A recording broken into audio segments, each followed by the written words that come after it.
سکتی ہوں۔ یہ تعلیمی مقاصد کے لیے ایک خلاصہ ہے، کتاب کا لفظ بلفظ ترجمہ نہیں۔ چونکہ یہ اے آئی سے تیار کردہ آڈیو ہے، آپ کو چھوٹی گرامر یا تلفظ کی غلطیاں نظر آ سکتی ہیں، اور بعض اوقات جنس تقریر کا مسئلہ بھی ہو سکتا ہے، یعنی مذکر الفاظ مؤنث شکل میں پڑھے جا سکتے ہیں۔ السلام علیکم۔ آج ہم ایک ایسے موضوع کی گہرائی میں اتر رہے ہیں جس کی جڑیں تاریخ میں کافی دور تک پھیلی ہوئی ہیں۔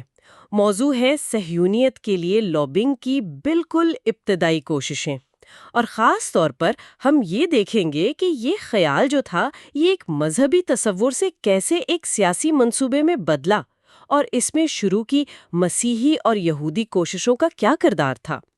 آج کی گفتگو کے لیے ہم ایلین پاپے کی کتاب لابینگ فار زائنزم کو دیکھ رہے ہیں، مطلب اس کے کچھ حصے جی، اور مقصد بس یہ سمجھنا ہے کہ بھئی یہ خیال، یہ تصور، یہ کیسے بنا، شروع میں کون لوگ تھے اس کے پیچھے۔ اور ایک دلچسپ پہلو یہ بھی ہے، حیران کن بھی شاید، کہ اس کہانی میں انجیلی مسیحیوں کا کردار بہت پہلے شروع ہو گیا تھا، اس سے بھی پہلے کہ یہ بنیادی طور پر ایک یہودی تحریک بنی۔ تو آئیے اس دلچسپ تاریخ کا جائزہ لیتے ہیں۔ تو شروع کرتے ہیں اس بنیادی خیال سے کہ صہیونیت یعنی یہودیوں کی فلسطین واپسی کا جو تصور ہے وہ دراصل ایک مسیحی انجیلی نظریے کے طور پر شروع ہوا۔ یہ یہودی سیاسی صہیونیت کے باقاعدہ آغاز سے بھی پہلے کی بات ہے، ٹھیک ہے نا؟ جی بالکل۔ اس کے پیچھے مسیحی علم الآخرت یعنی اسکیٹالوجی کا گہرا اثر تھا۔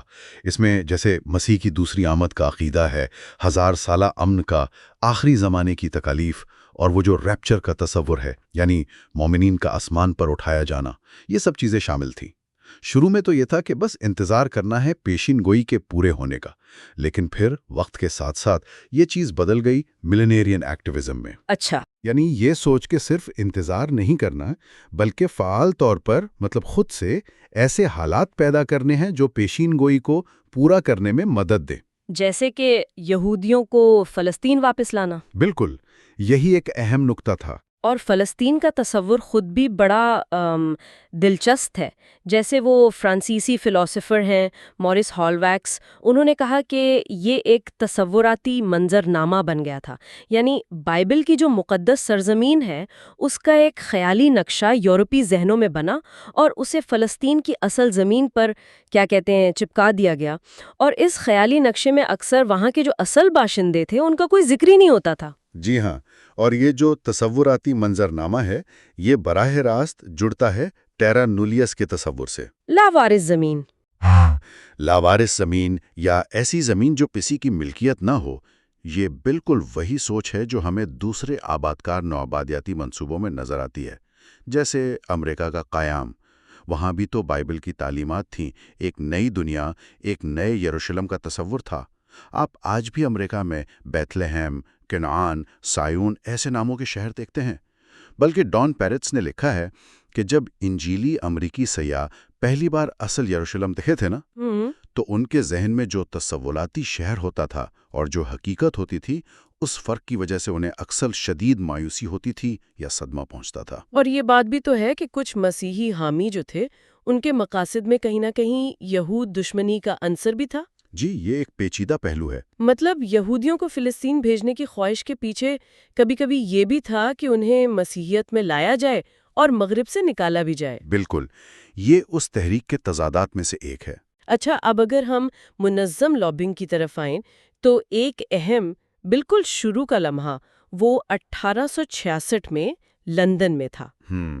وہاں British and foreign Bible society کی نئی عمارت کا سنگ بنیاد رکھا گیا۔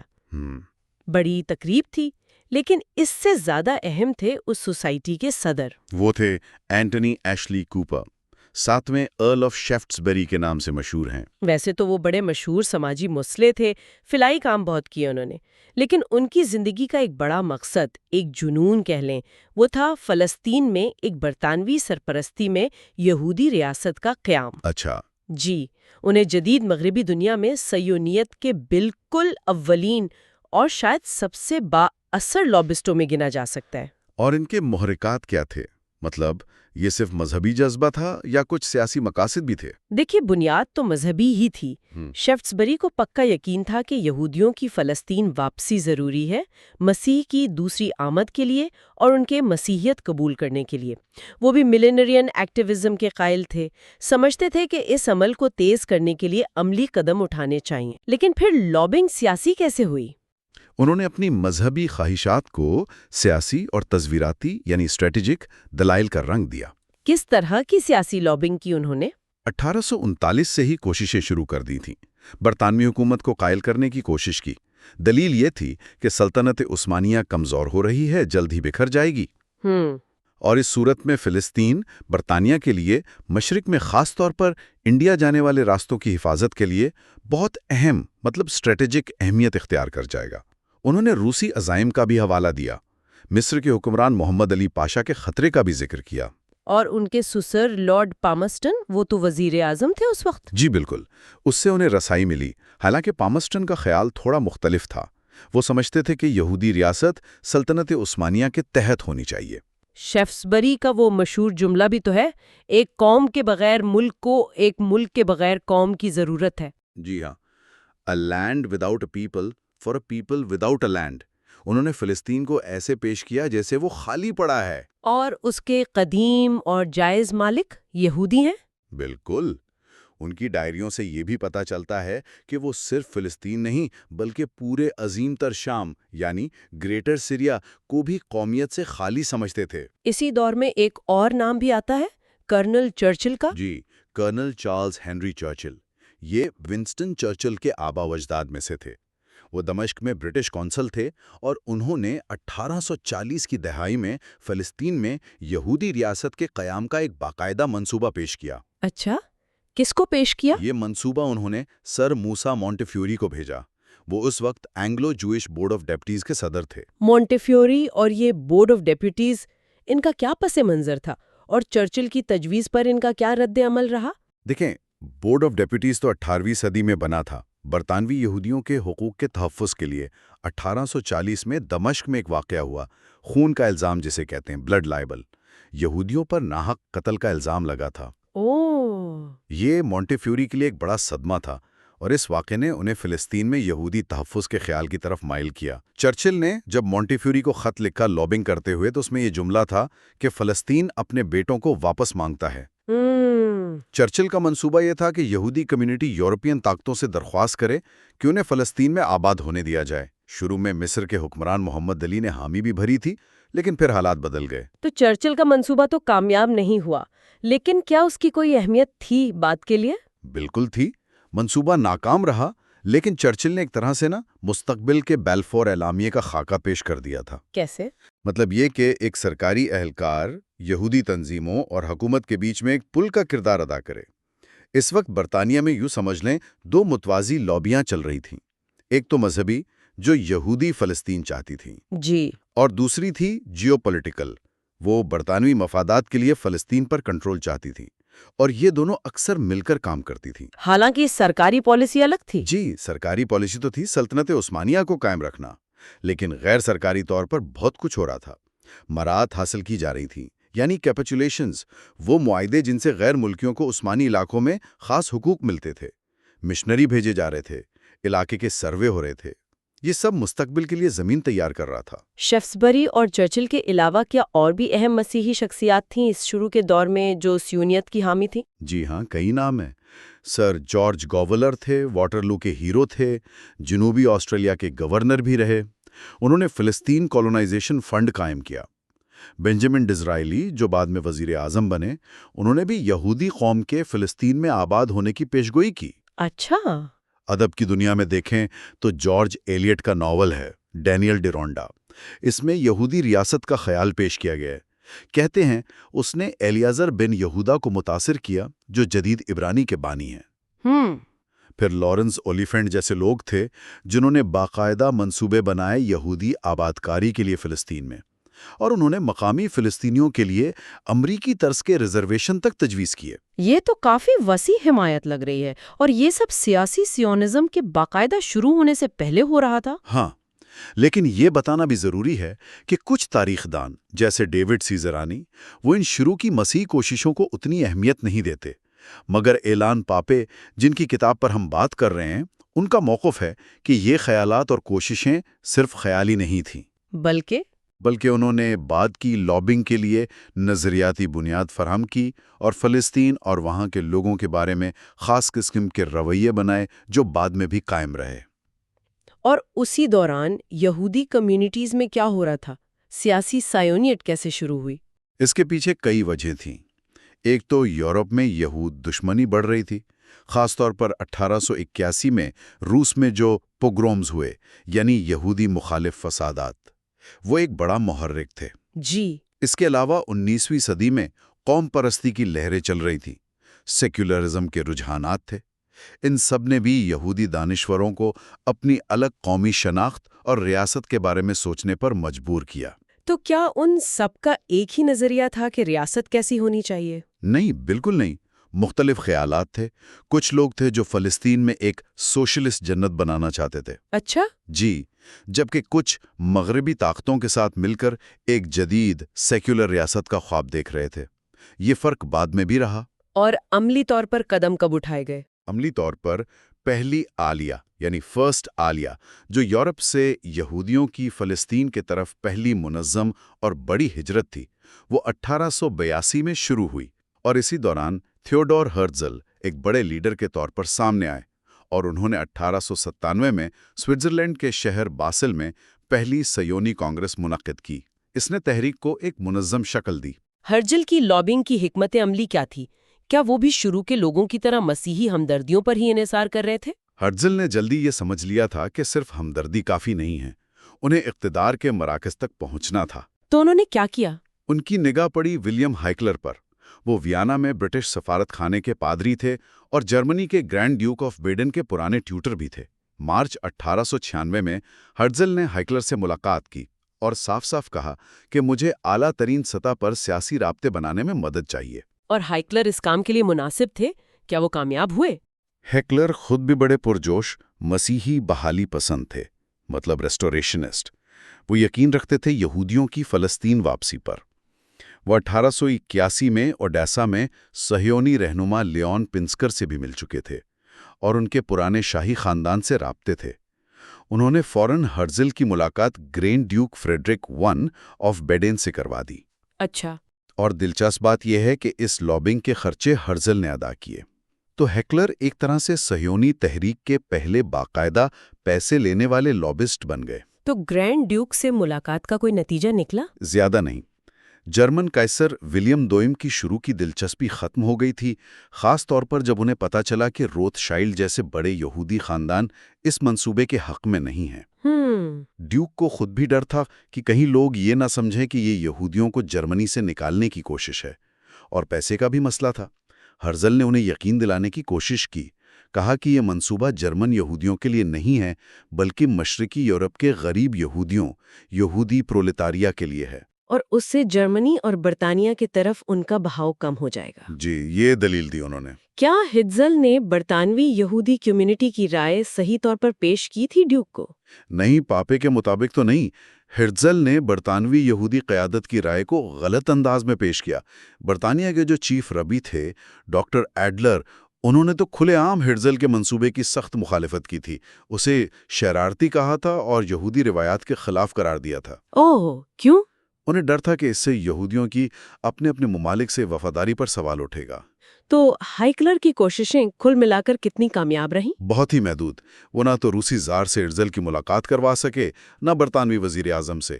1898 میں فلسطین میں قیصر سے ایک چھوٹی سی ملاقات ہوئی بھی، لیکن اس کا کوئی نتیجہ نہیں نکلا۔ لیکن وہ لگے رہے؟ ہاں، ہائیکلر کی اپنی لگن کمال کی تھی۔ وہ 30 سال تک اس مقصد سے جڑے رہے، صہیونی تحریک سے پینشن بھی لیتے رہے۔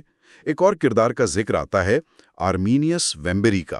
وہ ہنگری کے یہودی تھے، کہا جاتا ہے اسلام قبول کر لیا تھا، اور ان کی پہنچ عثمانی سلطان عبدالحمید دوم تک تھی۔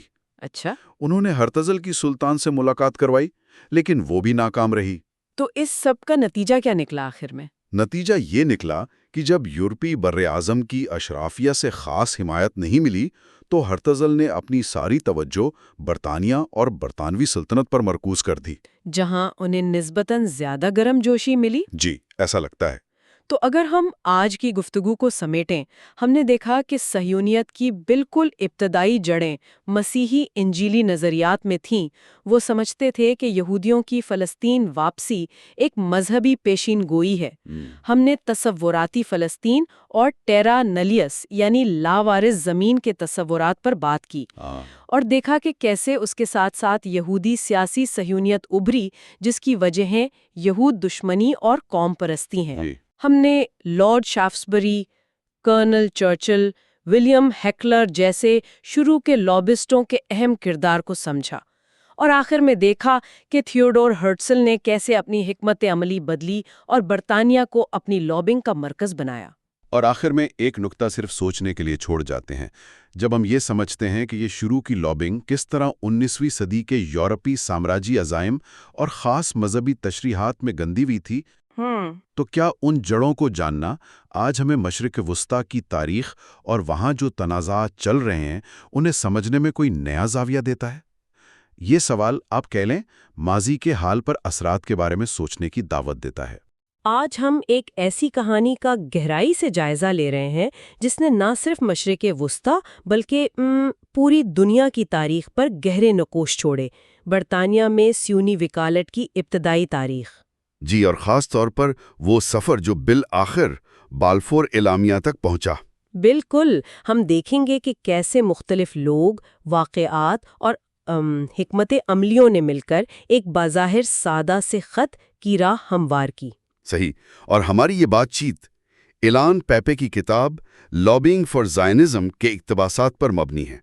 ہمارا مقصد یہ سمجھنا ہے کہ 20ویں صدی کے شروع میں لندن اور مانچسٹر میں یہ لابنگ کیسے چلی، کون سے اہم موڑ آئے، جی کون لوگ شامل تھے، اور آخر میں نتیجہ کیا نکلا۔ یہ صرف سیاسی تاریخ نہیں ہے، اس میں ذاتی عزائم، سماجی تقسیم اور ظاہر ہے عالمی جنگ کے حالات سب کچھ شامل ہیں۔ تو آئیے اس پیچیدہ اور سچ پوچھیں تو کافی دلچسپ منظرنامے میں اترتے ہیں۔ کہانی شروع ہوتی ہے تھیوڈور ہرٹزل سے۔ جب وہ 1895 میں پہلی بار لندن پہنچے تو کیا صورتحال تھی؟ کیا ان کا استقبال آپ کہہ لیں گرم جوشی سے ہوا؟ جی نہیں، بالکل نہیں۔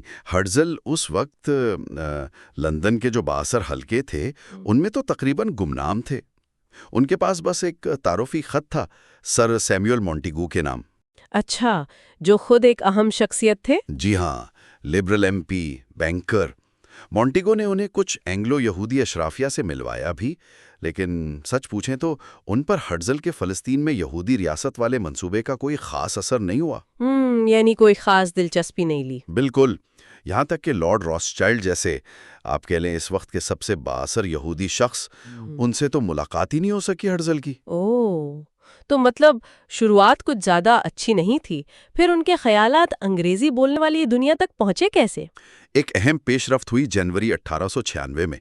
جوئش کرونیکل اخبار نے ان کے خیالات پر ایک مضمون چھاپ دیا۔ اچھا، اور یہ شاید پہلا موقع تھا کہ ان کا یہودی ریاست کا جو ویژن تھا وہ کسی بڑے انگریزی اخبار میں تفصیل سے سامنے آیا۔ اور اسی مضمون کی وجہ سے انہیں دوبارہ لندن بلایا گیا۔ جی بالکل، اور یہ دوسرا دورہ پہلے سے کہیں زیادہ نتیجہ خیز رہا۔ اس بار مصنف تھے اسرائیل زانگول۔ انہوں نے میزبانی کی اور ایک لیکچر ٹور کا بھی انتظام کیا۔ اور اس ٹور پر ان کا پہلا پڑاؤ تھا میکابین کلب۔ یہ کلب کیا تھا اور وہاں کیا ہوا؟ جی، میکابین کلب یہ 1891 میں بنا تھا، اور نام تو آپ جانتے ہی ہیں، قدیم یونانی سلطنت کے خلاف بغاوت کرنے والے یہودیوں کے نام پر تھا۔ جی، بظاہر تو ایک سماجی ثقافتی قسم کا کلب تھا، لیکن کچھ لوگ اسے وہ کیا کہتے ہیں ایک ابتدائی صہیونی تنظیم بھی سمجھتے تھے۔ اچھا، ہرٹزل نے وہاں انگریزی میں تقریر کی۔ ان کے لیے آسان نہیں تھا، لیکن رد عمل ملا جلا تھا۔ ملا جلا مطلب کچھ ہمدردی تو ملی، جیسے چیف رائبی تھے موسس گیسٹر اور مونٹی فیور خاندان کے لوگ، لیکن ان کی حمایت بھی بس اتنی تھی کہ ہاں غریب مشرقی یورپی یہودیوں کو فلسطین بھیج دیا جائے۔ وہ ہرٹزل کے سیاسی ریاست والے خیال سے پوری طرح متفق نہیں تھے۔ اسی کلب سے جڑا ایک اور واقعہ بھی ذرائع میں ملتا ہے۔ میکابین پلگرمیج، یہ کیا چیز تھی؟ ہاں، یہ بڑا دلچسپ پہلو ہے۔ کلب کا ایک ممبر تھا ہربرٹ بینٹوچ۔ وہ لورز آف زائن نامی تنظیم سے بھی جڑا ہوا تھا۔ اس نے 1897 میں فلسطین کا ایک ٹور منظم کیا۔ اچھا، ایک ٹور؟ جی، اور اسے نام دیا میکابین زیارت کا۔ ہرسل خود نہیں گئے، حالانکہ انہیں بلایا گیا تھا، لیکن وہ اس خیال سے خوش تھے۔ اس گروپ میں کوئی 21 لوگ تھے، اینگلو یہودی اشرافیہ کے مرد اور خواتین دونوں، جیسے کوئی قومی تحقیقاتی کمیشن ہو۔ اور اس زیارت کا نتیجہ کیا نکلا؟ کیا اس سے صہیونی مقصد کو کوئی فائدہ پہنچا؟ مکائی گلڈن زکرمن کے تجزیے کے مطابق یہ سفر ان شرکا کے لیے ایک آپ کہہ لیں تبدیلی کا لمحہ تھا۔ وہ گئے تو شاید مذہبی یا سیاحتی دلچسپی سے تھے، لیکن واپسی پر وہ بڑے پرجوش سیاسی صہیونی بن چکے تھے۔ اور اہم بات یہ ہے کہ وہ فلسطین کو ایک خالی سرزمین کے طور پر پیش کرنے لگے۔ خالی سرزمین؟ جی، اور ان کی زبان میں وہ اورینٹلسٹ نظریات، یعنی مشرق کو پسماندہ سمجھنے والا مغربی انداز فکر اور عیسائی صہیونیت دونوں کی جھلک تھی۔ یہ بیانیہ بعد میں بہت مؤثر ثابت ہوا۔ یہ واقعی ایک غیر متوقع نتیجہ ہے، لیکن آپ نے کہا کہ ہرتزل کو اشرافیہ سے زیادہ پذیرائی کہیں اور ملی۔ جی ہاں، اور یہ اس کہانی کا ایک اہم آپ کہہ لیں تضاد ہے۔ ہرتزل جو خود ویانا کے پڑھے لکھے امیر صحافی ڈرامہ نگار تھے، انہیں لندن کی یہودی اشرافیہ سے تو سرد مہری ملی، جی، لیکن لندن کا جو ایسٹ اینڈ علاقہ تھا، جہاں غریب مشرقی یورپی یہودی پناہ گزین رہتے تھے، جو مزدور طبقہ تھا، انہوں نے ہرتزل کو ہاتھوں ہاتھ لیا۔ ایسٹ اینڈ وہ تو اس وقت کافی بدنام علاقہ سمجھا جاتا تھا، خاص طور پر وہ جیک دی رپر والے واقعات کی وجہ سے۔ بالکل۔ وہاں ہرتزل کیسے پہنچے؟ وہاں ایک جوئش ورکنگ مینز کلب تھا، اور اتفاق دیکھیں اسے بھی سر سیموئل مونٹیگو نے ہی قائم کیا تھا۔ اچھا؟ جی، یہ تارکین وطن میں بہت مقبول جگہ تھی۔ جولائی 1896 میں ہرتزل نے اسی کلب میں تقریر کی، اور لوگ اتنے زیادہ تھے کہ ہال تو بھر گیا۔ سینکڑوں لوگ باہر سڑک پر کھڑے ان کی تقریر سننے کی کوشش کر رہے تھے۔ زبردست! سامعین تو بہت متاثر ہوئے ہوں گے، لیکن کیا ہرتزل خود ان سے متاثر تھے؟ عوامی طور پر تو تعریف کی، لیکن اپنی ذاتی ڈائری میں انہوں نے ان غریب حامیوں کے لیے سنوررز کا لفظ استعمال کیا، یعنی بھکاری یا مفت خورے۔ خواب دیکھنے والے بھکاریوں کی فوج، یہ ایک تلخ حقیقت ہے۔ وہ انہیں اپنی جدوجہد کا حصہ تو سمجھتے تھے، لیکن شاید ذاتی طور پر اتنی عزت نہیں کرتے تھے۔ تاہم انہیں جلدی یہ احساس ہو گیا تھا کہ اشرافیہ پر دباؤ ڈالنے کے لیے انہیں اسی عوامی حمایت کی ضرورت پڑے گی۔ یہ واقعی ایک پیچیدہ تصویر ہے۔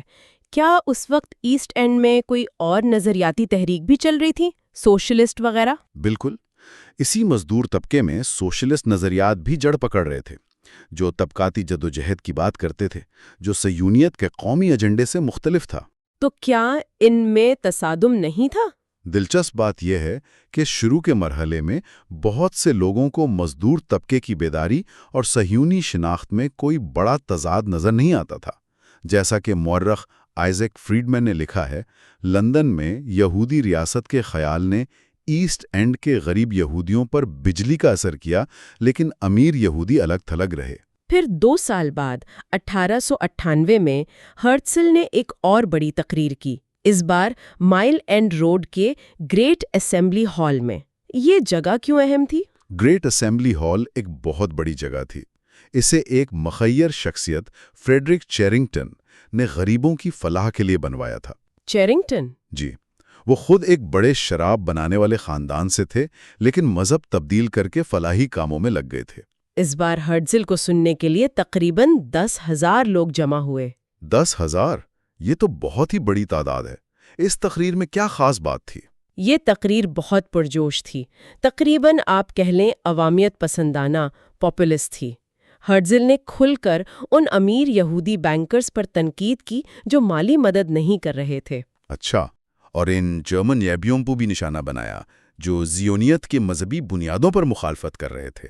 اور بلاواسطہ طور پر یہ تنقید برطانوی چیف ریبی ہرمن ایڈلر پر بھی تھی، جنہوں نے اسی سال یہودی قوم کی بحالی کے خیالی تصورات کے خلاف خبردار کیا تھا۔ تو یہ تقریر ایک طرح سے آنے والے بڑے ایونٹ کا سٹیج سیٹ کر رہی تھی، یعنی چوتھی سیونی کانگریس کا؟ بالکل، یہ کانگریس 1900 میں اسی گریٹ اسمبلی ہال میں ہوئی، اور یہ پہلی سیونی کانگریس تھی جو بازل سوئٹزرلینڈ سے باہر ہوئی۔ لندن کا انتخاب کیوں کیا گیا؟ اسٹریٹجک فیصلہ تھا۔ ایک تو یہ خیال کہ یہاں کے غریب تارکین وطن فلسطین جانے پر زیادہ تیار ہوں گے، دوسرا برطانوی پریس اور عوام کی توجہ حاصل کرنا۔ اس کانگریس کے دوران کچھ دلچسپ واقعات بھی ہوئے، سننے میں آیا ہے۔ جی ہاں، کانگریس سے پہلے مندوبین کے لیے کوئنز ہال میں ایک بڑا پرتکلف عشائیہ تھا، 7 کورسز، اور اس میں فلسطین میں بیرن ڈی روتھسٹائل کی کالونی رشون لیزیون کی شراب بھی پیش کی گئی۔ واہ! اور ایک اور دلچسپ بات، کانگریس شروع ہونے سے پہلے ہرٹزل بیمار پڑ گئے اور ان کا علاج ویانا سے ٹرینڈ ایک زیونی ڈاکٹر لیوپولڈ لیپسٹر نے کیا، جو اتفاق سے ایسٹ اینڈ میں ہی پریکٹس کرتے تھے۔ اچھا، کانگریس کے ایجنڈے پر کیا تھا؟ کیا فلسطین کی مقامی آبادی یعنی عربوں کا کوئی ذکر ہوا؟ ہرتزل کی تقریر کا جو مرکزی نقطہ تھا وہ تو رومانیہ میں یہودیوں پر ہونے والے حملے تھے، اور انہوں نے پھر سے یہودی ریاست کے لیے سلطنت عثمانیہ سے ایک چارٹر لینے کی اہمیت پر زور دیا۔ دوسرے رہنما جیسے میکس نورداؤ، وہ فلسطین میں جو یہودی کالونیاں پہلے سے تھیں ان کے عملی مسائل پر بات کرنا چاہتے تھے، زبان، تعلیم وغیرہ۔ جہاں تک مقامی عرب آبادی کا تعلق ہے، ان کا ذکر نہ ہونے کے برابر تھا۔ حالانکہ صرف ایک سال پہلے 1899 میں ہرٹزل اور یروشلم کے سابق میئر یوسف دیا الخالدی کے درمیان وہ مشہور خط و خطابت ہوئی تھی۔ جی بالکل، الخالدی جو عثمانی پارلیمنٹ کے رکن بھی تھے، انہوں نے فرانس کے چیف ریبی کو خط لکھا تھا جو ہرتلس کو بھی دکھایا گیا۔ اس میں الخالدی نے صاف صاف وارننگ دی تھی کہ بھئی فلسطین پہلے سے آباد ہے، اس پر صرف طاقت سے قبضہ ہو سکتا ہے۔ اور انہوں نے درخواست کی تھی کہ صہیونی اسے امن سے چھوڑ دیں۔ جی بالکل یہی الفاظ تھے۔ اور ہرسل کا جواب کیا تھا اس پر؟ ہرسل نے جواب دیا کہ یہودی یورپ میں ظلم کا شکار ہیں، انہیں پناہ چاہیے، اور یہ بھی کہا کہ اگر فلسطین میں ان کا استقبال نہیں کیا گیا تو وہ کہیں اور تلاش کر لیں گے۔ یہ ایک اہم لمحہ تھا جو آنے والے تنازع کی طرف اشارہ کر رہا تھا، لیکن کانگریس میں اس پر کوئی بات نہیں ہوئی۔ کانگریس میں ہرسل نے برطانیہ کے بارے میں کیا کہا؟ انہوں نے برطانوی سلطنت کی بہت تعریف کی، عظیم انگلینڈ کہا جو ہمیں سمجھے گا، اور یہودی ریاست کے منصوبے کو مغربی تہذیب کے فائدے میں پیش کیا، جیسے یہ ایشیا میں ایک ثقافتی اسٹیشن بنے گا۔ اچھا، ایشیا کی سیاست میں استحکام کا عنصر ہوگی۔ اس کانگریس کے انتظامات کس نے کیے تھے؟ کیا اس وقت تک برطانیہ میں کوئی منظم صہیونی فیڈریشن بن چکی تھی؟ جی، کانگریس کا انتظام انگلش صہیونی فیڈریشن یعنی EZF نے کیا تھا۔ یہ 1899 میں بنی تھی۔ اس کے بانی تھے جوزف کوون، جو ہرتزل کے قریبی ساتھی اور جوئش کالونیل ٹرسٹ صہیونی بینک کے ڈائریکٹر بھی تھے۔ اور اس فیڈریشن کا بنیادی مقصد کیا تھا؟ بنیادی مقصد تھا برطانوی پارلیمنٹ پر اثر انداز ہونا۔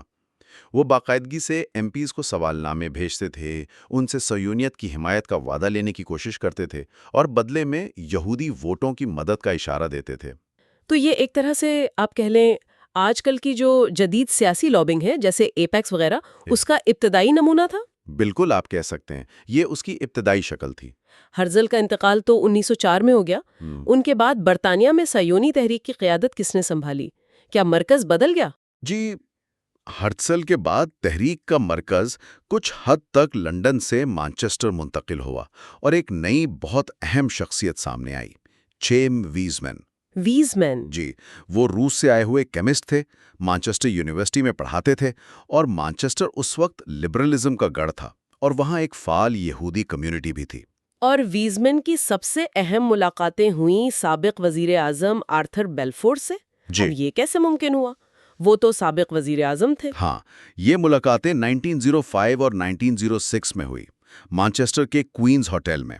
بیلفور اس وقت اپنی مانچسٹر ایسٹ کی سیٹ ہار چکے تھے۔ اچھا۔ اور وہ یہ سمجھنے کی کوشش کر رہے تھے کہ بھئی ہرتزل کی موت کے بعد سیونی تحریک فلسطین کے علاوہ کسی اور جگہ جیسے یوگانڈا پر کیوں غور نہیں کر رہی؟ ہاں، وہ یوگانڈا اسکیم 1903 والی۔ جی، جسے سیونی کانگریس نے رد کر دیا تھا۔ ان ملاقاتوں کا انتظام کیا تھا ویزمین کے باس چارلز ڈریفس نے۔ وہ کلیٹن اینیلائن کمپنی کے مالک تھے، مانچسٹر سیونی سوسائٹی کے صدر تھے، سٹی کونسل کے ممبر بھی تھے۔ اچھا، تو باس نے ملوایا؟ جی، اور اتفاق یہ کہ ڈریفس نے ہی 1906 کے الیکشن میں بیلفور کی ناکام انتخابی مہم کی صدارت بھی کی تھی۔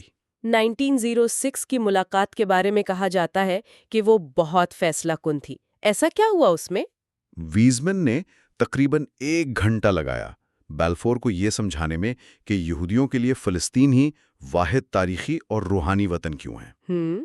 جب بیلفور نے کہا کہ بھائی میں جن یہودیوں سے ملتا ہوں یعنی امیر مغربی یورپی یہودی اشرافیہ، وہ تو ایسے خیالات نہیں رکھتے، تو ویزمن نے وہ مشہور جملہ کہا، مسٹر بیلفور آپ غلط قسم کے یہودیوں سے ملتے ہیں۔ یہ تو بڑا جرأت مندانہ جواب تھا۔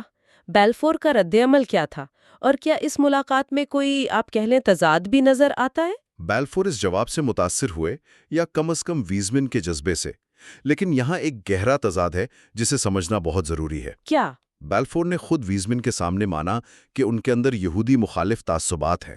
اچھا۔ جی، ان کی صہیونیت کی حمایت کچھ حد تک اسی خواہش پر مبنی تھی کہ یہودی برطانیہ سے دور کہیں اور چلے جائیں۔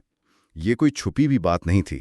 انہوں نے 1905 کا ایلینز ایکٹ بھرپور طریقے سے سپورٹ کیا تھا، جس کا مقصد ہی غریب یہودی پناہ گزینوں کی برطانیہ آمد کو روکنا تھا۔ تو ویزمین یہ جانتے تھے؟ ویزمین اس تضاد کو جانتے تھے، لیکن وہ اسے نظر انداز کرنے کو تیار تھے اگر اس سے صہیونی مقصد کو فائدہ پہنچتا ہو۔ تو بیلفور کی حمایت کی جڑیں کافی پیچیدہ تھیں۔ پھر پہلی جنگ عظیم نے حالات کو کیسے بدل دیا؟ یہ تو ایک بہت بڑا موڑ تھا۔ جنگ عظیم اول بالکل ایک ٹرننگ پوائنٹ تھی۔ سلطنت عثمانیہ، جس کے نیچے فلسطین تھا، وہ جرمنی کی اتحادی بن گئی۔ جی۔ اس سے برطانیہ کے لیے ایک موقع پیدا ہو گیا کہ جنگ جیتنے کے بعد مشرق وسطیٰ کا نقشہ اپنی مرضی سے بنایا جائے۔ اور اسی دوران ایک اور اہم شخصیت ہربرٹ سیموئل سامنے آئے۔ ہربرٹ سیموئل پہلے یہودی جو برطانوی کابینہ کے رکن بنے؟ جی، بغیر بپتسمہ لیے، اور بعد میں لبرل پارٹی کے لیڈر بھی رہے۔ ان کا کردار کیسے اہم ہوا؟ کیا وہ شروع سے سیونی تھے؟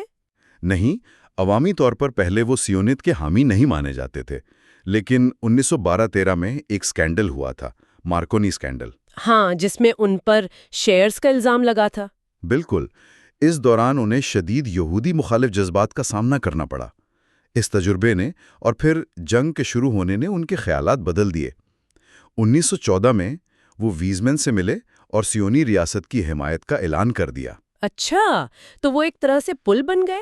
بالکل، وہ مؤثر طور پر سیونی تحریک اور برطانوی حکومت کے درمیان رابطہ کار بن گئے۔ انہوں نے حکومت کو قائل کرنے کے لیے کیا دلائل دیے؟ سیمیول نے دلیل دی کہ جنگ کے بعد عثمانی سلطنت تو ختم ہو ہی جائے گی اور یہ فلسطین میں یہودی ریاست بنانے کا سنہری موقع ہے۔ انہوں نے وزیر خارجہ ایڈورڈ گرے اور وزیر اعظم ہربرٹ ایسکت کو قائل کرنے کی کوشش کی۔ ایسکت تو زیادہ متاثر نہیں ہوئے تھے، ہے نا؟ نہیں، ایسکت بالکل متاثر نہیں تھے۔ وہ فلسطین کو ویلز کے سائز کا ایک بنجر پہاڑی علاقہ سمجھتے تھے، اور وہ اس وقت کے چانسلر لائیڈ جارج کی حمایت پر بھی حیران تھے۔ کیوں؟ ایسکت کا خیال تھا کہ لائیڈ جارج کو یہودیوں سے کوئی خاص ہمدردی نہیں، وہ تو بس یہ نہیں چاہتے کہ فلسطین کے مقدس مقامات کافر فرانس کے کنٹرول میں چلے جائیں۔ تو کیا سیموئل کی کوششیں کامیاب رہیں؟ وہ میمورینڈم جو انہوں نے پیش کیا؟ انہوں نے ایک میمورینڈم تیار کیا، دی فیوچر آف پیلسٹائن، جنوری 1915 میں کابینہ میں پیش کیا۔ یہ ایک بہت اہم دستاویز تھی، ویزمین کے مشورے سے تیار کی گئی تھی۔ اس میں کیا تھا؟ اس میں سیونی دعووں کو برٹش سامراجی مفادات سے جوڑا گیا تھا۔ سیونیت کو ایک تہذیب یافتہ مشن کے طور پر پیش کیا گیا، اور یہ دلیل دی کہ فلسطین کی جو موجودہ کم آباد عرب آبادی ہے، اسے یہ حق نہیں دیا جا سکتا کہ وہ یہودیوں کی واپسی کا راستہ روکے۔ وہی خالی سرزمین والا بیانیہ پھر سے؟ جی، اسی کی بازگشت تھی۔ اس دوران برطانیہ فلسطین کے حوالے سے کیا دوسرے وعدے بھی کر رہا تھا؟ سائکس پائکو، حسین مکماہون خط و کتابت؟ ہاں، یہ ایک اور پیچیدہ پہلو ہے۔ 1915 سے 17 کے دوران برطانیہ نے بالکل متضاد وعدے کیے۔ فرانس کے ساتھ سائکس پائکو معاہدہ 1916، جس میں مشرق وسطیٰ کی بندربانٹ تھی۔ جی۔ دوسری طرف شریف مکہ حسین بن علی کے ساتھ عرب بغاوت کے بدلے ایک عرب ریاست کا وعدہ، حسین مکماہون خط و کتابت 1915-16۔ لیکن آہستہ آہستہ صہیونی منصوبہ ان سب پر غالب آتا گیا۔ اس تبدیلی کی وجوہات کیا تھیں؟ کیا صرف سامراجی مفادات؟ سامراجی مفادات تو تھے ہی، مسلمانوں پر عدم اعتماد بھی تھا، فرانس کو نیچا دکھانے کی خواہش بھی تھی، اور ہاں، یہودی مخالف دقیانوسی تصورات کا بھی اس میں دخل تھا۔ وہ کیسے؟ مثال کے طور پر مارک سائکس جیسے پالیسی ساز تھے، جو سائکس پائکو کے معماروں میں سے تھے۔ وہ امریکی یہودیوں کے مبینہ عالمی اثر و رسوخ سے بہت متاثر تھے، جسے ویزمن وغیرہ نے کافی بڑا چڑھا کر پیش کیا تھا۔ اچھا۔ انہیں یہ ڈر بھی تھا کہ اگر برطانیہ نے حمایت نہ کی تو سیونی کہیں جرمنی کا ساتھ نہ دے دیں۔ اور ستم ظریفی یہ کہ سائکس اور ان جیسے کئی پالیسی ساز فلسطین کے زمینی حقائق سے تقریباً ناواقف تھے۔ پھر دسمبر 1916 میں لائیڈ جارج وزیر اعظم بن گئے۔ اس سے تو سیونی کاز کو بہت تقویت ملی ہوگی۔ جی بالکل، لائیڈ جارج سیونیت کے بڑے پرجوش حامی تھے۔ وہ بائبل سے بھی متاثر تھے، لیکن بنیادی طور پر وہ فلسطین میں ایک یہودی ریاست کو نہر سویز اور مصر کے دفاع کے لیے ایک اہم اسٹریٹجک اثاثہ سمجھتے تھے۔ اور ان کی حمایت کی ایک اور وجہ ویزمین کا جنگی کردار بھی بتایا جاتا ہے۔ ہاں، یہ بھی ایک اہم نقطہ ہے۔ ویزمین کا جنگی کردار؟ وہ تو کیمسٹ تھے۔ یہی تو دلچسپ بات ہے۔ جنگ کے دوران برطانیہ کو ایسیٹون کی شدید کمی ہو گئی تھی۔ یہ کارڈائٹ نامی دھماکہ خیز مواد بنانے کے لیے ضروری تھا۔ اچھا۔ جرمن آبدوزوں کی وجہ سے سپلائی لائن متاثر تھی۔ وائزمین نے بیکٹیریا کے ذریعے ایسیٹون بنانے کا ایک نیا اور سستا طریقہ ایجاد کیا، جس کے لیے گھوڑے کے شاہ بلوط استعمال ہو سکتے تھے۔ یہ تو حیران کن ہے۔ جنگی کوششوں کے لیے تو بہت بڑی بات ہوگی۔ بہت بڑی پیش رفت تھی۔ کیا یہ سچ ہے کہ اسی ایجاد کے بدلے وائزمن نے یہودی وطن کا مطالبہ کیا؟ کہانی تو یہی مشہور ہے کہ جب لائیڈ جارج نے وائزمین کو ان کی خدمات کے بدلے کوئی اعزاز یا عہدہ دینا چاہا تو وائزمین نے کہا مجھے کچھ نہیں چاہیے، بس میرے لوگوں کے لیے ایک وطن چاہیے۔ حقیقت شاید اتنی سیدھی نہ ہو، لیکن اس میں کوئی شک نہیں کہ اس ایجاد نے وائزمین کا قد اور ان کی رسائی بہت بڑھا دی۔ یہاں تک کہ آرتھر بیلفور، جو اب لائیڈ جارج کی کابینہ میں وزیر خارجہ تھے اور ٹیکنیکلی طور پر وائزمین کے باس بھی، کیونکہ ایسیٹون کی پیداوار نیوی کے تحت تھی، جی، وہ خود وائزمین کو کہہ رہے تھے کہ بھئی تم زیادہ زور لگاؤ، زیادہ لابنگ کرو۔ یہ تو عجیب صورتحال ہے۔ لابیسٹ ہچکچا رہا ہے اور جس سے لابی کرنی ہے وہ اسے اکسا رہا ہے۔ بالکل۔ تو کیا حکومت میں اس منصوبے کی کوئی مخالفت نہیں تھی؟ بالکل بھی نہیں تھی، لیکن بہت کمزور۔ کچھ اعتراضات اٹھے تھے کہ بھئی فلسطین میں عرب اکثریت ہے اور اتحادیوں کے جو خود ارادیت کے اصول ہیں یہ اس کے خلاف ہے، لیکن انہیں زیادہ اہمیت نہیں دی گئی۔ اصل مخالفت پھر کہاں سے آئی؟ سب سے شدید اور سب سے قابل ذکر مخالفت آئی خود اینگلو یہودی کمیونٹی کے اندر سے۔ اچھا، وہی اشرافیہ جسے ہرتزل قائل نہیں کر پائے تھے؟ جی، اب ہربرٹ سیموئل جو خود اسی طبقے سے تھے انہیں قائل کرنے کی کوشش کر رہے تھے۔ انہیں کچھ کامیابی ملی بھی۔ لارڈ ریڈنگ، لارڈ والٹر روتھسچائلڈ، جن کے نام اعلامیہ گیا، الفریڈ مونڈ، بڑے صنعتکار، یہ لوگ حامی بن گئے۔ لیکن مخالفین کون تھے اور ان کے دلائل کیا تھے؟ یہ تو اہم بات ہے۔ مخالفت بہت طاقتور تھی۔ سب سے بڑے مخالف تھے خود ہربرٹ سیموئل کے کزن ایڈون مونٹیگیو، جو لائیڈ جارج کی کابینہ میں انڈیا کے سیکریٹری آف اسٹیٹ تھے۔ اچھا، کابینہ کے اندر سے مخالفت؟ جی، وہ صہیونیت کو ایک شرارتی سیاسی عقیدہ سمجھتے تھے اور بیلفور اعلامیہ کو بنیادی طور پر یہودی مخالف قرار دیتے تھے۔ یہودی مخالف کیوں؟ انہوں نے کابینہ میں شدید احتجاج کیا، کہا کہ اس سے دنیا بھر میں یہودیوں کو غیر ملکی سمجھا جانے لگے گا، ان کی اپنے ملکوں سے وفاداری پر سوال اٹھے گا، اور انہوں نے یہ بھی صاف کہا کہ اس سے فلسطین کے موجودہ باشندوں کو بے دخل کیا جائے گا۔ ان کا موقف تھا کہ کوئی یہودی قوم نہیں ہے، یہودی صرف ایک مذہب کے پیروکار ہیں۔ یہ تو بہت سخت موقف تھا۔ کیا روتھسچائلڈز خاندان میں بھی تقسیم تھی؟ اعلامیہ تو والٹر روتھسچائلڈ کے نام تھا۔ جی ہاں، والٹر تو حامی تھے، لیکن ان کے کزن لائونل نیتھن ڈی روتھسچائلڈ، جو ہاؤس آف کامنز کے ممبر تھے، انہوں نے 1917 میں anti Zionist League of British Jews بنائی۔ اچھا، لیگ بنائی۔ جی، ان کا بھی یہی موقف تھا کہ یہودیت مذہب ہے، قومیت نہیں، اور سائونیت اینگلو جوئشوں کی برطانوی شناخت کو مشکوک بنا دے گی۔ اگرچہ اس لیگ کے ممبر کم تھے، کوئی 18، لیکن وہ سب بہت بااثر لوگ تھے۔ اور کمیونٹی کی جو بڑی تنظیمیں تھیں، اینگلو جوئش ایسوسی ایشن یا بورڈ آف ڈیپیوٹیز، 1917 کے شروع تک ان کی قیادت بھی سائونیت مخالف تھی۔ انہوں نے مئی 1917 میں ٹائمز اخبار میں ایک مشترکہ بیان چھپوانے کی کوشش کی جس میں صہیونیت کے سیاسی دعووں کو رد کیا گیا تھا۔ لیکن وہ بیان چھپ نہیں سکا بروقت؟ کہا جاتا ہے کہ اخبار کے ایڈیٹر کی صہیونی ہمدردیوں کی وجہ سے اس میں 1 ہفتے کی دیر ہوئی۔ اس دوران صہیونی حامیوں نے جوابی مہم چلا کر اس کا اثر کم کر دیا۔ اتنی شدید اندرونی مخالفت کے باوجود برطانوی حکومت نے صہیونی موقف کو کیوں ترجیح دی؟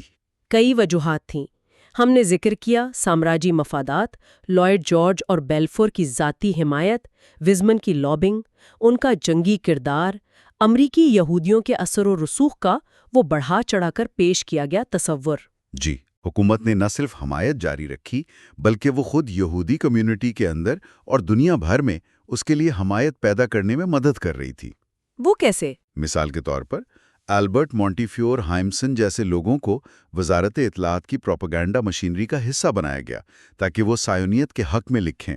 ہائمسن بعد میں فلسطین میں برطانوی مینڈیٹ حکومت میں اہم عہدے پر بھی رہے۔ تو اب ہم بلفور اعلامیہ کے بالکل آخری مراحل کی طرف بڑھ رہے ہیں۔ اس کا مسودہ کیسے تیار ہوا؟ فائنل ڈرافٹ جون 1917 تک فلسطین میں برطانوی فوجیں آگے بڑھ رہی تھیں اور اعلامیہ کی ضرورت فوری محسوس ہو رہی تھی، تو صہیونی لابی یعنی ویزمن، سیموئل، سائکس وغیرہ اور برطانوی حکام بیلفور، لارڈ جارج کے سیکریٹری فلپ کیر وغیرہ انہوں نے مل کر مسودہ بنانا شروع کیا۔ اچھا، دلچسپ بات یہ ہے کہ جو اینگلو سائنیوں نے مسودہ بنایا تھا اسے فارن آفس کے بنائے ہوئے مسودے پر ترجیح دی گئی۔ اور اسی دوران کمیونٹی کے اندر کیا پیش رفت ہوئی بورڈ آف ڈیپوٹیز میں؟ جون 1917 میں ہی بورڈ آف ڈیپوٹیز میں ایک اہم ووٹنگ ہوئی جی، جس میں صہیونی حامی دھڑا جیت گیا۔ صدر ڈیوڈ لنڈو الیگزینڈر جو مخالف تھے وہ مستعفی ہو گئے اور ان کی جگہ ہربرٹ سیموئل کے بڑے بھائی سٹورٹ سیموئل نے لے لی۔ لیکن اعلامیہ وصول کرنے کے لیے پھر بھی لارڈ والٹر روتھسچائلڈ کو چنا گیا۔ جی، شاید اس لیے کہ وہ ایک زیادہ متفقہ اور کم متنازع شخصیت سمجھے جاتے تھے بنسبت بورڈ آف ڈیپوٹیز کے، جو اب بھی اندرونی طور پر تقسیم تھا۔ اور پھر ختمی منظوری کب اور کیسے ہوئی؟ 31 اکتوبر 1917 کو برطانوی جنگی کابینہ نے بیلفور اعلامیہ کے ختمی متن کی منظوری دے دی۔ ایڈول مونٹیگو نے آخری وقت تک مخالفت کی لیکن ان کی نہیں سنی گئی۔ اور پھر خط بھیج دیا گیا۔ جی، چند دن بعد 2 نومبر 1917 کو بیلفور نے یہ خط لارڈ روتھسچائلڈ کو بھیج دیا۔ اسے ہاؤس آف کامنز میں پڑھا گیا اور 2 دسمبر 1917 کو لندن کے رائل اوپرا ہاؤس میں ایک بڑی تشکر کی تقریب بھی ہوئی، جس میں سب بڑے لوگ شریک ہوئے ہوں گے۔ جی، Lord Rothschild, Herbert Samuel, Weizmann, Mark Sykes سب تھے۔ لیکن یہ یاد رکھنا ضروری ہے، جیسا آپ نے کہا، کہ اعلامیہ بذات خود تو صرف ایک خط تھا، ایک پالیسی بیان تھا۔ بالکل، اس کی اصل قانونی اور عملی اہمیت تب بنی جب 1922 میں لیگ آف نیشنز نے فلسطین کے لیے برطانوی مینڈیٹ یعنی برٹش مینڈیٹ کو منظور کیا۔ اور اس مینڈیٹ کے چارٹر میں اعلامیہ کو شامل کر لیا گیا۔ جی ہاں، مینڈیٹ ایک طرح کا بین الاقوامی اجازت نامہ تھا برطانیہ کے لیے کہ وہ فلسطین کا انتظام چلائے، اور اس کا ایک بنیادی مقصد تھا یہودی قومی گھر کے قیام میں سہولت فراہم کرنا۔ اس نے فلسطین میں یہودی ریاست کے قیام کو مؤثر طور پر برطانوی سامراجی مفاد قرار دے دیا، اور ہربرٹ سیموئل جیسے حکام کو، جو فلسطین کے پہلے ہائی کمشنر بنے، اسے عملی جامہ پہنانے کا اختیار دے دیا۔ تو یہ تھی برطانیہ میں صہیونی لابنگ کی کہانی۔ ہرزل کی لندن میں ابتدائی کچھ ناکام کوششوں سے شروع ہو کر ویزمن، سیموئل اور جنگی حالات کے ذریعے بالآخر بیلفور اعلامیہ تک کا سفر، یہ واقعی ذاتی کوششوں، سیاسی جوڑ توڑ، عالمی واقعات اور سامراجی عزائم کا ایک بہت پیچیدہ جال ہے۔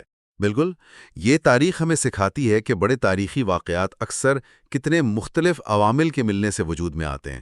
بیلفور اعلامیہ صرف ایک خط نہیں تھا، یہ ایک لمبے اور آپ کہہ لیں کثیر الجہتی عمل کا نتیجہ تھا، جس میں نظریات، شخصیات، لابنگ، عالمی جنگ، سامراجی حکمت عملی اور یہاں تک کہ کمیونٹی کے اندرونی اختلافات اور سمجھوتے سب شامل تھے۔ اور آج کے لیے ایک سوچنے کی بات چھوڑ جاتے ہیں، اگر تاریخ کا دھارا مختلف ہوتا، اگر ایسکواٹ وزیر اعظم رہتے یا ایڈون مونٹیگو جیسے مخالفین کی آواز زیادہ مؤثر ثابت ہوتی، یا اگر برطانیہ کی حمایت خالصتاً یہودی امگوں کی ہمدردی پر مبنی ہوتی، نہ کہ سامراجی مفادات اور بعض اوقات متضاد تصورات پر، تو کیا آج مشرق وسطیٰ کی تاریخ اور حقیقت مختلف نہ ہوتی؟ آج ہم گہرائی میں جا کر بات کریں گے صہیونی مقاصد کے لیے جو لابنگ ہوئی، اس کی تاریخ اور حکمت عملیوں پر، خاص طور پر بحر اوقیانوس کے دونوں جانب، یعنی برطانوی مینڈیٹ کے دور کا فلسطین اور ابتدائی امریکہ۔ ہمارے پاس ایلن پاپے کی کتاب ہے lobbying for Zionism on both sides of the Atlantic. اس سے کچھ اہم اقتباسات ہیں اور ہم سمجھنے کی کوشش کریں گے کہ یہ تحریک کیسے سیاسی حمایت حاصل کرنے میں کامیاب ہوئی، کیا مشکلات آئیں اور نتائج کیا نکلے۔ جی بالکل، یہ ایک آپ کہیں کافی دلچسپ اور پیچیدہ کہانی ہے کہ کیسے ایک نظریاتی تحریک نے بین الاقوامی سیاست پر اثر انداز ہونے کی کوشش کی۔ ہم دیکھیں گے کہ کیسے مختلف حکمت عملیوں کا استعمال ہوا، کون لوگ اہم تھے، اور کیسے آپ دیکھیں مقامی اور عالمی حالات نے ان کوششوں پر اثر ڈالا۔ تو آئیے شروع کرتے ہیں برطانیہ سے۔ مینڈیٹ کے دور میں لنڈن ایک اہم مرکز بن گیا تھا لگتا ہے۔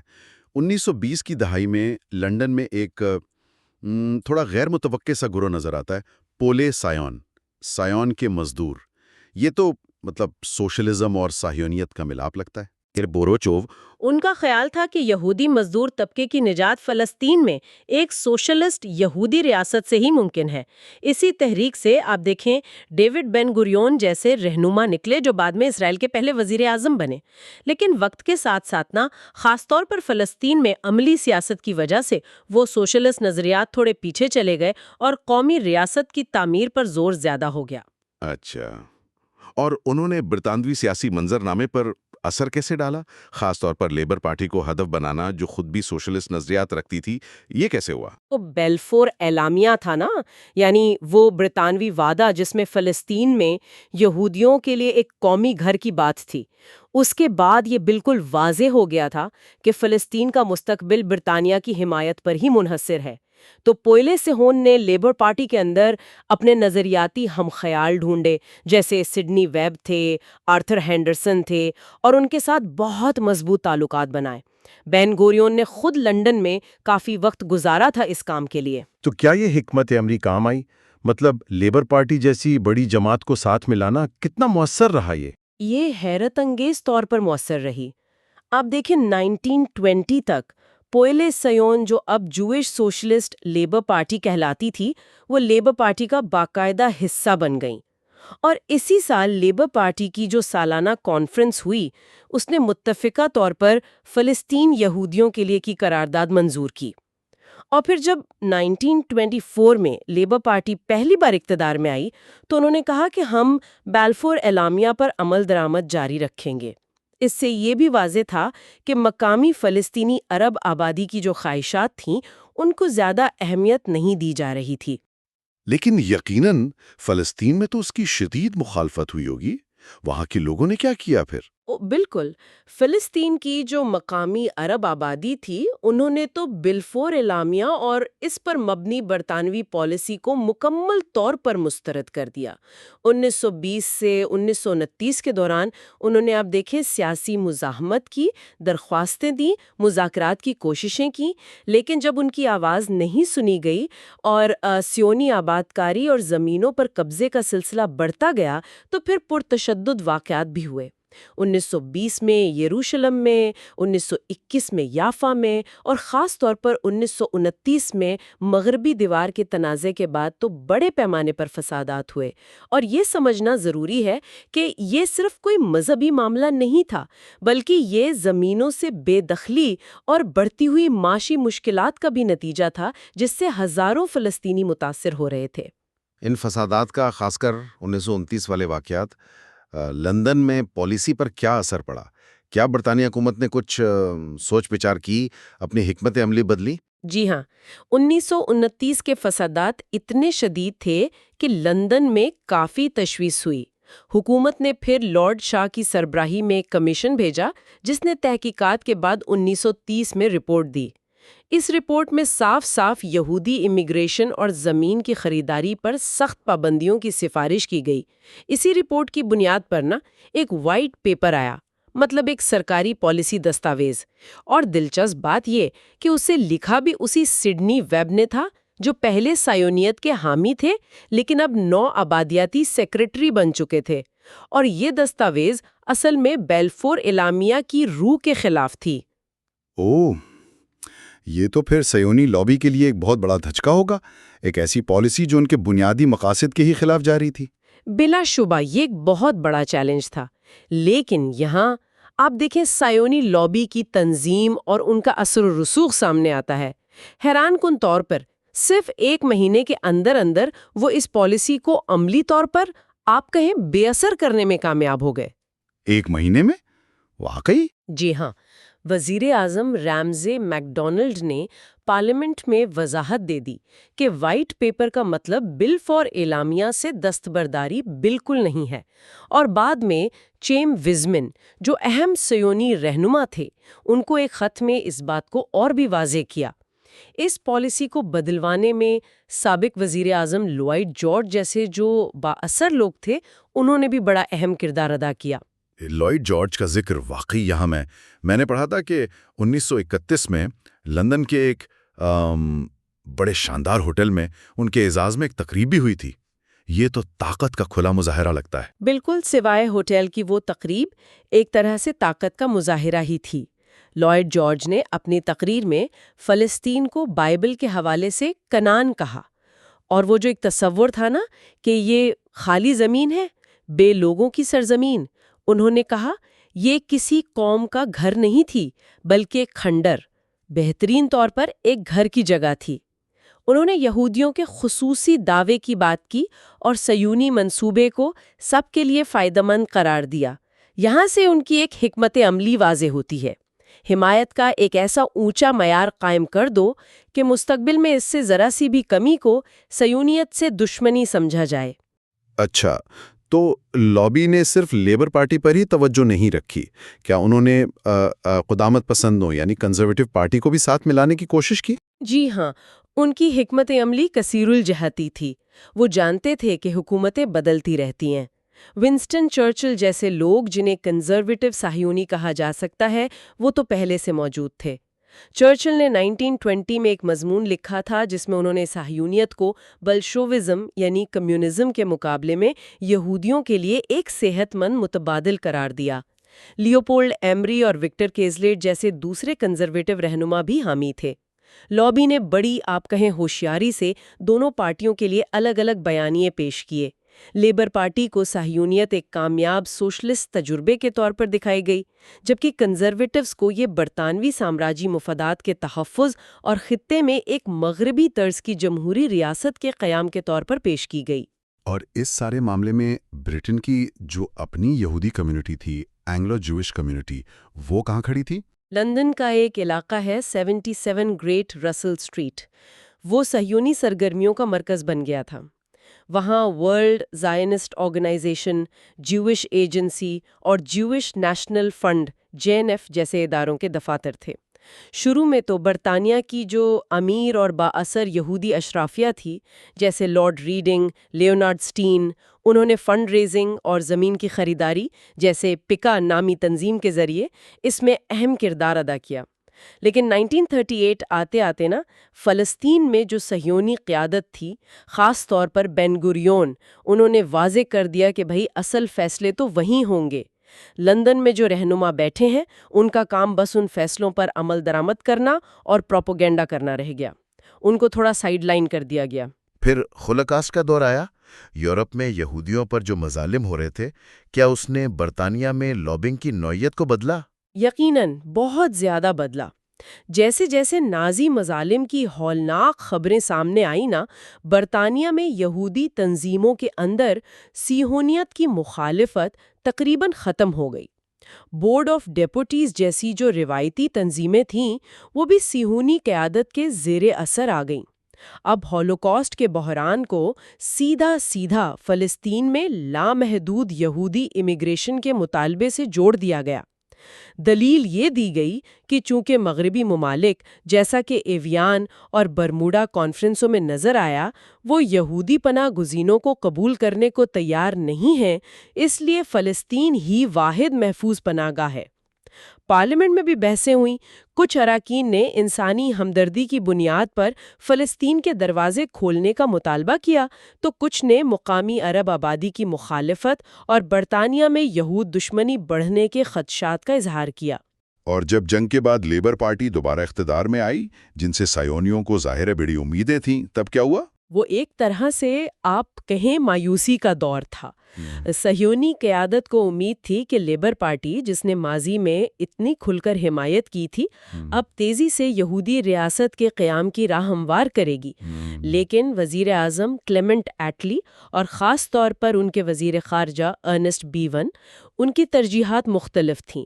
بیون برطانوی مفادات کو پہلے دیکھتے تھے اور وہ لامحدود یہودی امیگریشن کے سخت خلاف تھے۔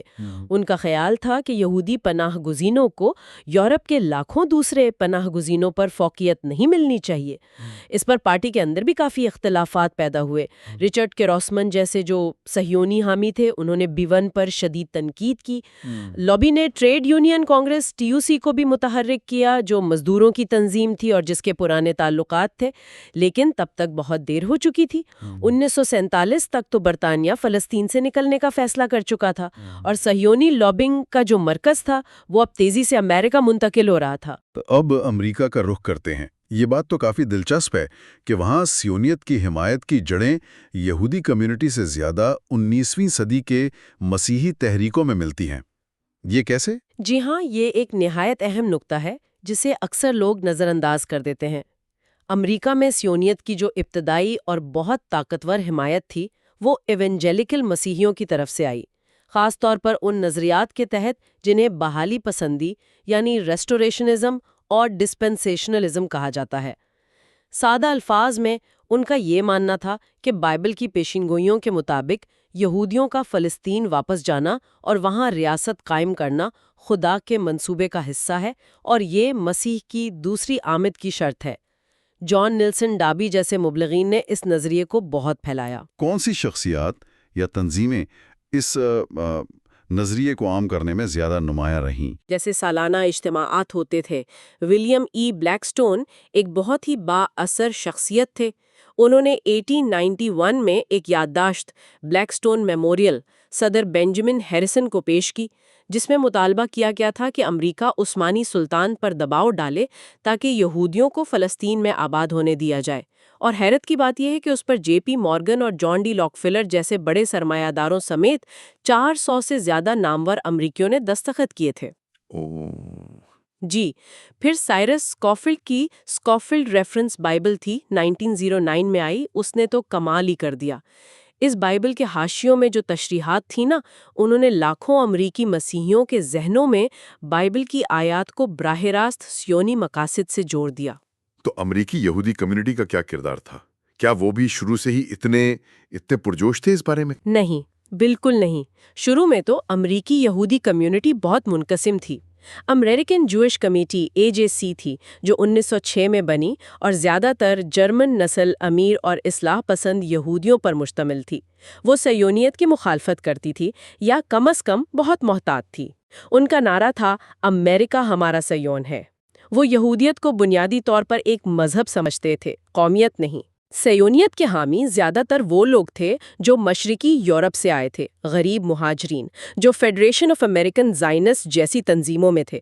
بعد میں لوئس برنڈیز جیسی بڑی شخصیت جو سپریم کورٹ کے جج بھی بنے، ان کی شمولیت نے امریکی صہیونیت کو زیادہ وقار بخشا۔ برنڈیز نے وہ جو دوہری وفاداری کا الزام لگتا تھا نا، اس کا جواب یہ کہہ کر دیا کہ اچھا امریکی بننے کے لیے اچھا یہودی بننا ضروری ہے، اور اچھا یہودی بننے کے لیے صہیونی بننا ضروری ہے۔ جب 1917 میں بیلفور اعلامیہ آیا تو امریکہ کا سرکاری رد عمل کیا تھا؟ کیا صدر ولسن نے اس کی حمایت کی؟ دیکھیں، صدر ووڈرو ولسن، جو خود ایک پریسبیٹیرین تھے اور قومی حق خودارادیت کی بات کرتے تھے، وہ ذاتی طور پر تو بیلفور اعلامیہ کے حامی تھے، لیکن ان کا جو اسٹیٹ ڈپارٹمنٹ تھا، خاص طور پر secretary of state Robert Lansing, وہ اس کے سخت خلاف تھا۔ لینسنگ سمجھتے تھے کہ یہ قدم امریکی مفادات کے لیے، خاص طور پر سلطنت عثمانیہ کے ساتھ تعلقات کے لیے نقصان دہ ہے، اور یہ امریکی یہودی کمیونٹی میں بھی مزید پھوٹ ڈالے گا۔ اس لیے ولسن نے کبھی بھی عوامی طور پر اس اعلامیہ کی توثیق نہیں کی، حالانکہ نجی طور پر انہوں نے برطانوی حکومت کو اپنی حمایت کا یقین دلایا تھا۔ تو اس سرکاری ہچکچاہٹ اور یہودی کمیونٹی کے اندرونی اختلافات کے باوجود لابی نے کیسے پیش رفت کی پھر؟ یہاں ایک اہم موڑ آیا 1918 میں، جب American Jewish Congress AJ Congress بنی۔ یہ AJC کے مقابلے میں زیادہ عوامی نمائندگی کا دعویٰ کرتی تھی اور مشرقی یورپی پس منظر والے یہودیوں کی آواز تھی۔